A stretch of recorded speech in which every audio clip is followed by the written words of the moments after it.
13 WMAZ Morning starts now. A few showers down to our south to kick off your Thursday. It will be another hot, humid, and unsettled day. I'll have all those details for you coming up. A headache at the hospital, that's what some of you may be experiencing when it comes to wait times. What one Central Georgia hospital system says could be the reason behind it. All vaccinated, but still coming down with COVID-19. It's something health experts call breakthrough cases. We'll take a closer look at those infections and how you feel about rolling up your sleeves. The first day of school is going to be a very exciting one for Peach County high schoolers and teachers because they get to move into this brand new building. But before they can do that, teachers have to attend a training. I'm going to tell you all about it in just a few minutes. Well, good Friday morning. You're taking a live look out there in Houston County. It's Watson Boulevard. You can see some few cars rolling around there. You could hear Taylor and Raynard out there. They're still having a little bit of fun on this Thursday, July 22nd. I'm Wanye Reese. And I'm Caitlin Heck. Courtney, we have the trifecta of perfect forecast. Hot, humid, and unsettled. Lovely. Doesn't that sound great? Isn't everyone just jumping out of bed this morning? Yeah, unfortunately, we are going to have a very similar day today as we have the past couple of days as we stay in this very same and redundant pattern here in central Georgia. Upson County has some patchy dense fog. There's a difference this morning. We actually have some dense fog, so be sure you're driving extra carefully if you're heading out the door in parts of Upson and Peach County. Also parts of Taylor County where you have about half a mile of visibility. Otherwise, it is a very overcast start to your day. Not necessarily looking pretty out there. It is 74 in Macon. This should say Warner Robins. I forgot to change the sky cam. That's okay. 74 in Warner Robins, though. 73 in Milledgeville. 75 in Montezuma and in Dublin. This morning, we do have a couple of showers rolling into southern Telfair County near the Jacksonville area. Some heavier downpours along with that. Otherwise, we are nice and quiet, but that is naturally going to change today as we head primarily through the afternoon hours when everything starts to bubble on up. So we'll time that out. We're getting closer to the weekend. I'll let you know how that forecast is looking. All those details are in just a few minutes. Thank you, Courtney. Delays and doctor visits giving a new meaning to the term waiting room. Yesterday, we told you about two Central Georgia women, each waiting more than 12 hours to be seen in an emergency room. Right now, 5 Central Georgia hospitals are dealing with severe overcrowding in their emergency departments. That's according to the Georgia Coordinating Center. Coliseum Medical Centers is one of them. Coliseum Health System Chief Medical Officer Dr. Corby Milligan says the recent rise in COVID-19 is one factor in longer wait times, but another is people getting delayed care. That means they're just coming in to get checked out after putting it off during the peak of the pandemic. Well, she says last year, almost every patient in the emergency room was COVID-19 positive, and they saw fewer visits from non-COVID patients. Milligan says the hospital is ready to accommodate as many people as necessary. So we're able to fluctuate our capacity in our emergency rooms based on our needs. As we have more patients that come in, we're able to add more room. We're able to, put chairs. We're able to put patients in hallway beds if we need to. And Dr. Milligan says there are also nurses who are constantly walking around the waiting room, making sure patients are updated and that they are comfortable. We have a link in this story on 13WMAZ.com to check current emergency room wait times with Coliseum Health System. Right now, it shows the average wait time at the medical center is 7 minutes, and at Northside, it is around 11 minutes. Turning to the latest in the coronavirus news, this morning we're taking a look at what health experts called breakthrough cases. Well, yesterday we told you about State Representative James Beverly getting over COVID-19. He said he tested positive early last week, which came despite being vaccinated. The Macon representative says he received both doses of the Pfizer vaccine in February. So let's break down those kinds of COVID-19 infections. We're also looking at what vaccination could mean as the country now deals with the Delta variant. So we spoke with Dr. Jennifer Hoffman, an infectious disease specialist at Coliseum Medical Centers. She says getting the COVID-19 vaccine reduces your risk of getting severely ill, but doesn't protect you from the virus 100%. Dr. Hoffman says that breakthrough infections with the Delta variant and vaccinated people seem to be generally mild. She says people who are vaccinated will also be less likely to spread the virus to others, and your symptoms could be less severe if you've gotten vaccinated. If you get vaccinated, you're less likely to catch Delta. If you do catch Delta, your viral levels are going to be lower, and therefore you're going to be a lot less likely to transmit it to other people. Dr. Hoffman says that less than 50% of Georgians of all ages are vaccinated. But she says 99% of COVID-19 deaths are from unvaccinated people. Now this morning we're taking a look at how some of you feel about the COVID-19 vaccine. We took to Facebook asking those who initially were against getting vaccinated or hesitant about it, what made you change your mind? Nicole said she prayed long and hard about it and decided to go 2 weeks ago because when school starts, she'll be face-to-face with students. She believes preventative and precautionary measures needed to be put in place by her to keep herself and others safe. Shirley says peer pressure from her kids and husband. She also figured if she was ever going to go on a cruise again, she'd have to have one. She says she has no regrets right now. Now, Georgia says she never hesitated and got the vaccine back in February. Well, several of you do seem to be still hesitant to get the shots. Brittany says she hasn't changed her mind. Gretchen says she's still not getting it and never planned to. You can let us know what you think. Just leave a comment on our Facebook post.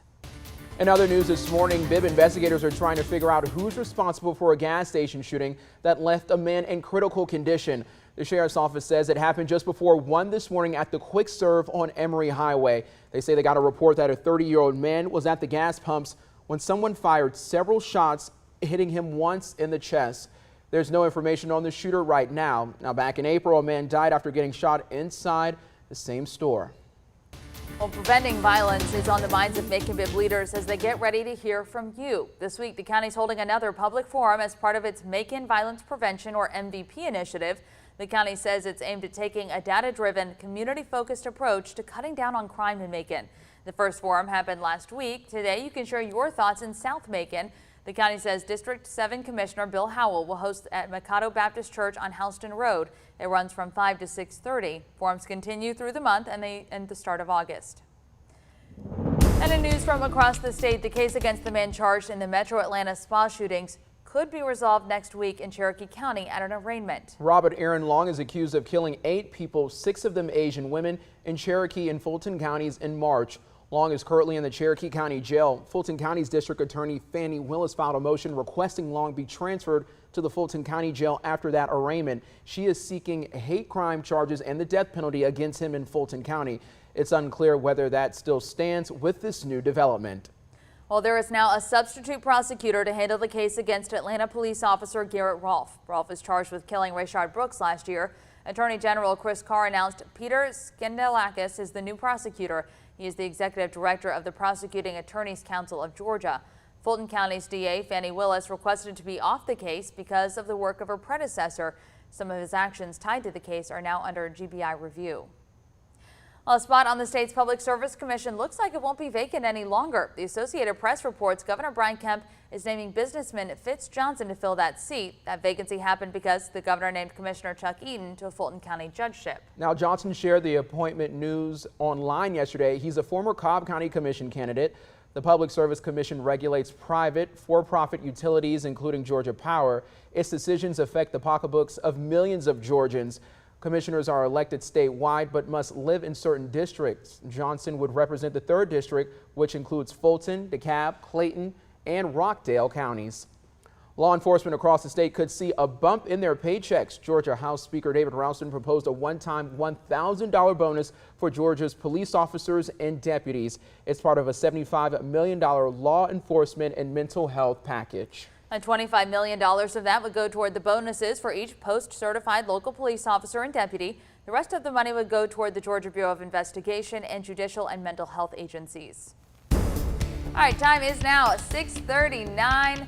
Man, that forecast just really makes you want to get up and go. I know. But at least it's almost the weekend. That's what we're holding on to today. That's right, yeah. And the weekend will look nicer, so that's some encouraging news. We've had some pretty gnarly storms, to say the least, the past couple of days, and some viewers like Albert Brown has caught photos of storms. This shows the entire thunderstorm complex. Super, super cool to look at.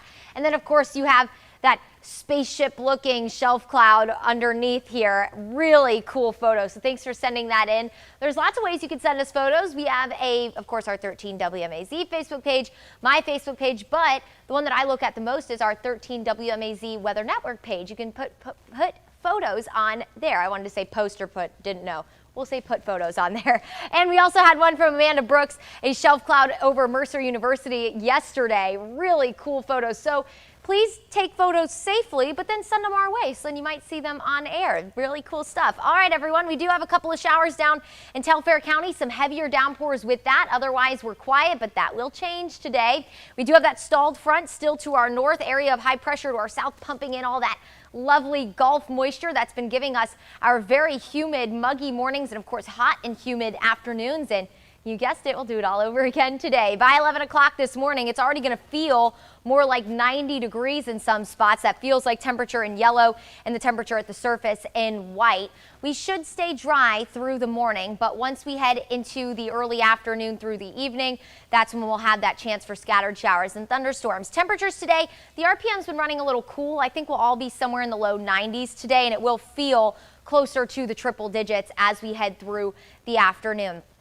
Through the overnight hours, we're nice and quiet. We'll wake up tomorrow morning in the low 70s, but with that humidity feeling more like the mid 70s, it's going to be quite the uncomfortable start to your Friday, but thankfully nice and quiet.